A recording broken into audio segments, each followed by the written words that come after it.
उस वीडियो में तीसरा क्वेश्चन बता चुके हैं। अब इस वीडियो में आपको चौथा क्वेश्चन बताना है, ठीक है, 4.3 का। चलिए ये भी क्वेश्चन बहुत बढ़िया है, ठीक है।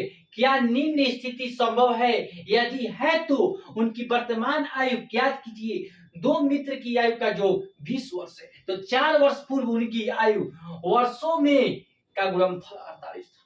नहीं, देखिए पहले क्या लिखेंगे बाबू, देखिए दो मित्र है, कितने मित्र हैं? दो मित्र है। लिखेंगे कि माना कि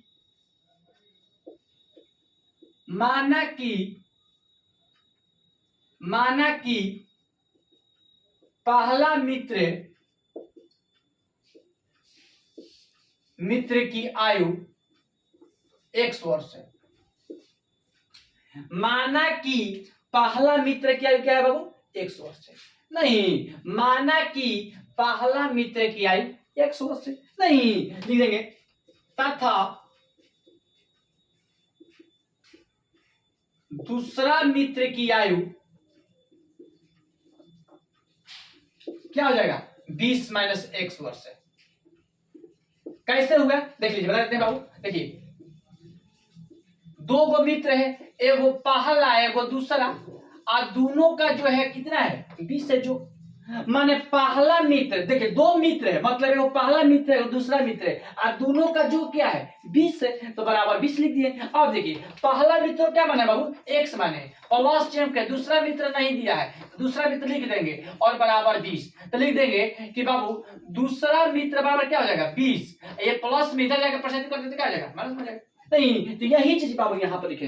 कोई पूछेगा कैसे आया, तो बता दीजिएगा कि पहला मित्र प्लस दूसरा मित्र। कैसे? क्योंकि दो मित्र कह रहा है, और दो मित्र मतलब कि पहला मित्र होगा दूसरा मित्र, और दोनों का जो क्या है? 20 है, तो दोनों का जो लिखे, पहला मित्र प्लस दूसरा मित्र बराबर 20। तो लिखेगा पहला मित्र को x माने तो x लिख दिया, प्लस जब करते दूसरा मित्र कुछ नहीं दिया तो दूसरा मित्र लिख दिया बराबर 20। तो दूसरा मित्र पर क्या हो जाएगा? 20 है, इधर जाएगा प्लस में दे देते माइनस हो जाएगा। नहीं ठीक है। अब बाबू इसको बाद इसलिए मैं आपको बता दिया कि आपको कैसे कोई पूछेगा कैसे आ गया, नहीं इसलिए हम तुमको बताया कि ये देखो ऐसे आया है। नहीं चलिए अब क्या करेंगे बाबू, अब लिखेंगे कि 4 वर्ष पूर्व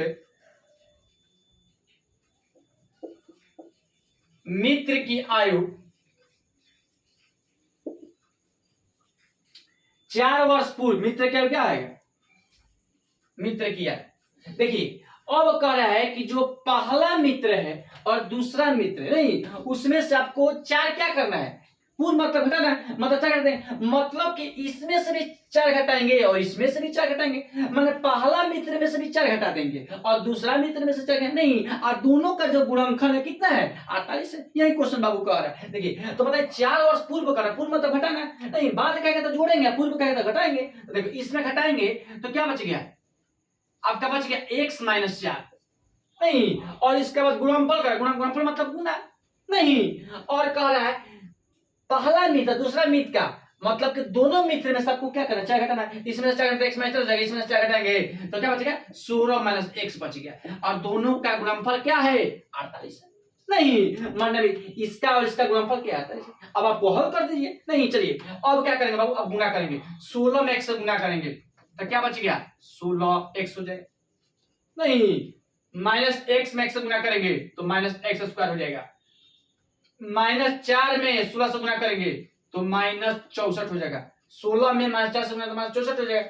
माइनस माइनस प्लस x में 4 से गुणा करेंगे तो क्या हो जाएगा? 4x हो जाएगा। नहीं, आप देखिए बाबू बराबर क्या हो जाएगा? 48। इतना बात समझ में आ गया? बोलो नहीं समझ में फिर दोबारा बता देंगे। नहीं समझ में आ गया? ठीक चलिए अब देखिए अब क्या करेंगे बाबू, अब क्या करेंगे, अब देखिए 16 इसको इसे लिख सकते हैं -x², 16x और प्लस 4x क्या हो जाएगा? Plus 20x। नहीं, इसके बाद क्या हो जाएगा? -64, ये प्लस में है, इधर आएगा तो क्या होगा? माइनस में। 48 बराबर क्या? नहीं, आप देखिए बाबू -x² प्लस 20x, इसको जोड़े, इसको -64 -27 कितना होगा? -112 बराबर क्या? जोड़ लीजिए। नहीं, 8 4 12 6 4 10 -64 अब -48 नहीं, दोनों को कहेंगे तो क्या होगा, -112 नहीं। चलिए अब क्या करेंगे बाबू, हमारे साथ कर देंगे, हमारे से जब ऐसे गुणा करेंगे तो क्या हो जाएगा, तो आपका ये हो जाएगा, ये आपका हो जाएगा माइनस है तो प्लस हो जाएगा, ये प्लस है तो माइनस हो जाएगा, ये आपका ये आपका माइनस है तो प्लस हो जाएगा। 112 बराबर क्या है, 0 नहीं। अब बताइए बाबू, अब आपको डी निकालेंगे कि डी बराबर क्या होता है, बी स्क्वायर माइनस 4ac नहीं, तो ये आपका ए हो गया, ये बी हो गया, सी हो गया नहीं। तो चलिए ए बराबर क्या हो जाएगा, 1 हो जाएगा, बी बराबर क्या हो जाएगा, -20 हो जाएगा, और सी बराबर क्या हो जाएगा, 112 हो जाएगा। अब इसी पे निकाल दीजिए। तो बताइए बाबू कि डी बराबर क्या होता है, मतलब विवेचक बराबर क्या होता है, B square minus 4ac। B बराबर क्या होता है, बी स्क्वायर माइनस 4ac नहीं। तो बताइए बी का मान क्या है, -20 है तो -20 लिख देंगे, -20 का स्क्वायर हो जाएगा, -4 यहाँ पर कुछ नहीं तो गुना हो जाएगा। ए के मान देखिए यहाँ पर, देखिए यहाँ पर क्या चले एक से तो उसका एक मतलब 1 छुपा रहता है, तो यहाँ पर एक का मान हो जाएगा 1 और गुना कुछ नहीं तो गुना इंटू, और सी का मान क्या हो जाएगा 112। बोलो इतना बात समझ में आएगा बाबू, नहीं समझ में आएगा दोबारा बता देंगे, ठीक है। आप चलिए अब क्या करेंगे, -20 का स्क्वायर, -20 नहीं तो क्या हो जाएगा, प्लस क्या हो जाएगा 400 हो जाएगा नहीं।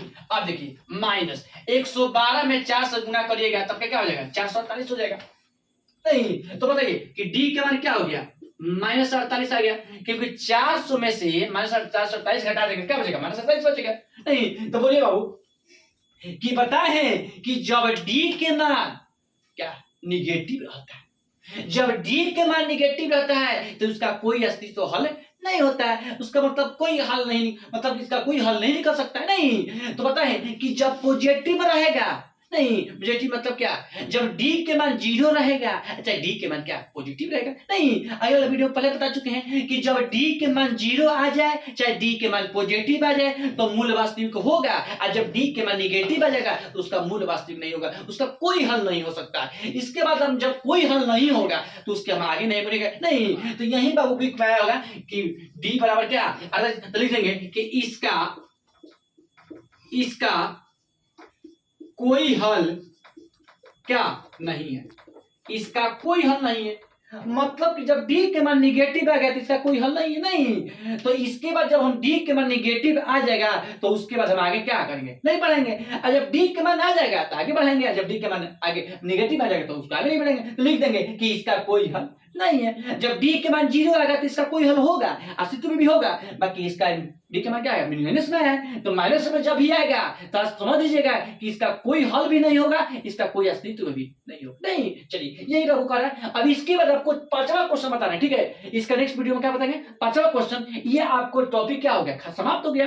अब कल से हम आपको अर्थमेटिकल प्रोग्रेशन पढ़ाएंगे, ठीक है। देखिए मैट्रिक में आपको एपी पढ़ना है और आपको इंटर क्लास में जाएगा तो जीपी पढ़ना है नहीं ज्योमेट्रिक प्रोग्रेशन पढ़ा जाता है, तो आपको एपी पढ़ लीजिए, ठीक है। तो आपको इसके बाद कल हम आप लोगों का वीडियो में 5वां चैप्टर पढ़ाने हैं, ठीक है। 5वां चैप्टर का नाम है, ये आपका कोडिंग इक्वेशन चैप्टर पढ़ा जाता है, ठीक है। ये चैप्टर आपका खत्म होने वाला है, ठीक है। अभी इसके बाद लास्ट में आपको 5वां क्वेश्चन है, ठीक है। चौथा क्वेश्चन बता चुके हैं, इसके बाद 5वां क्वेश्चन बता देंगे, इसके बाद क्या हो जाएगा, ये टॉपिक पूरा समाप्त हो जाएगा। इसका मतलब कि कोडिंग इक्वेशन क्या हो जाएगा, समाप्त हो जाएगा। जो भी आपको कोडिंग इक्वेशन जो पढ़ाए हैं नहीं समझ में आएगा बाबू, आप लाइक करिएगा, कमेंट करिएगा, ठीक है। और सर को बोलेगा कि सर हमको समझ में नहीं आया, तो आप कुछ भी भेज दीजिएगा, हम आपको समझा देंगे कैसे क्वेश्चन बनाया, क्या हुआ, कौन सा फॉर्मूला उसमें यूज हुआ नहीं, तो आप बता देंगे। देखिए यही फॉर्मूला ज्यादा यूज हुआ, एक ये हुआ है, फिर द्विघात समीकरण का भी यूज हुआ है नहीं, जो व्यापक रूप का फॉर्मूला बताए कि एक्स स्क्वायर। अब बताइए अब यहाँ पर क्यों लगा है, कोई पूछेगा यहाँ पर क्यों ये लिखे हैं, तो बोल देना कि देखिए यदि मान लीजिए कि ये आपको जब द्विघात समीकरण का व्यापक रूप का फॉर्मूला लिखवा देंगे तो बताए अगले टेस्ट में कि जब व्यापक रूप का फॉर्मूला लगा देंगे तो आपका ए के मान, बी के मान और सी के मान मालूम चल जाएगा नहीं। तो जब ए के मान, बी के मान, सी के मान पता चल गया तो आप विवेचन निकाल सकते हो कि डी बराबर बी एस का मान 4c, ये आपको हल कर दिया। और जब डी के मान निगेटिव आ जाएगा तो इसका कोई हल नहीं होगा, ऐसे कोई अस्तित्व भी नहीं होगा नहीं। यही तो पढ़ाए नहीं, एगो पढ़ाए a square plus bx plus c बराबर 0, एगो d बराबर b स्क्वायर प्लस 4ac नहीं। यही बाबू तू आपका फार्मूला बताएं, आपका पूरा टॉपिक क्या होगा, कोडिंग इक्वेशन खत्म हो गया नहीं। चलिए बाबू ये सब क्वेश्चन है जो ज्यादा कंपटीशन में पूछता है, इस पे आपको कल ही बताए थे कि इस जब इस क्वेश्चन पे ज्यादा फोकस करिएगा, ठीक है। आप मैट्रिक क्लास में पढ़ लीजिएगा, इसके बाद पास हो जाइएगा, तो आप ये नहीं कि आप मान लीजिए पढ़ लीजिए पास हो गए तो अब इसका छोड़ देंगे, नहीं, ये सब जो टॉपिक है इस पर आप ज्यादा ध्यान दीजिएगा, ठीक है।